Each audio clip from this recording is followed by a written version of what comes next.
जय शिवराय मित्रांनो. गेल्या 2-3 दिवसानंतर आमच्या सुट्ट्या लागल्या होत्या. तर प्रदीपला म्हणलं चल, म्हणलं ये वाढायला आमच्या गावाकडं मातकुळीला. बरं आहे म्हणलं येतो. तर बघा ना कसलं पाऊस लागते, कसलं गार लागते. म्हणलं गम्मा आहे, लय गार लागते, लय गार लागते. चला आता आलोच इकडं.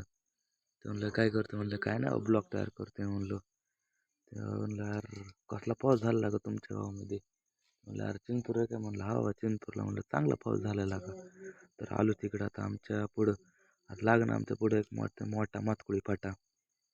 तिथून हाणला आमच्या मातकुळी फाटा म्हणजे मातकुळी रोडला लागलोच माहिती आम्ही. आलोच पुढं आता.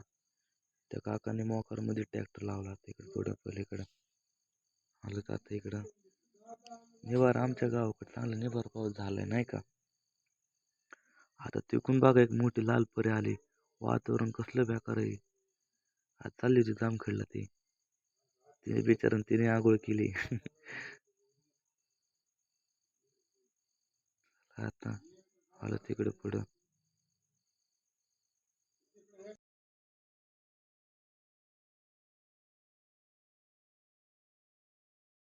आयला कसलं वातावरण झालंय बुवा. इथं पण काढ काढायच्या. आता इतका पाऊस झाला म्हणजे आता वापसा काय होत नाही म्हणायचं का आता.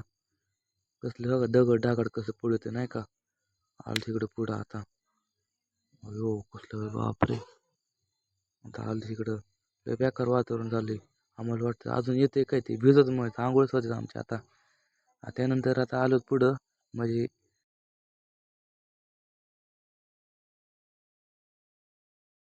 गुरुकृपा वस्ती आलोच.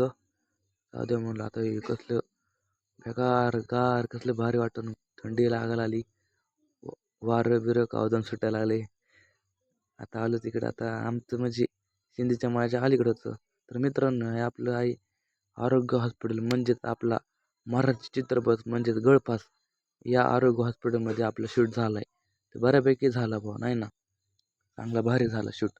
हे पाहू शकतात आरोग्य हॉस्पिटल नाही का. हे आपल्या हॉस्पिटलमध्ये चांगला सीन झाला नाही का गळफास. तर त्यानंतर आता आलो तर आमच्या गावाकडं. तिथं लागले होते आमच्या बाप्पूची पिकअप नाही का हर हर महादेव ट्रान्सफर. आता इकडे गेलं तर काय माहिती. आता बघाय कशी ती लावून एका साईडला गेली ती एक. आता बघ कसलं पाऊस आहे, कसलं पाणी पडतंय. फार आमचं पाय ओले झालं ते आता. आता आम्ही आलो आता आम्ही आलो आता आमचं आहे श्रीकृष्ण विद्यालय मातकुळीच्या अलीकडं नाही का. हे बघ कसं कसलं. प्रदीपने मला माझ्या गावामध्ये सोडलं.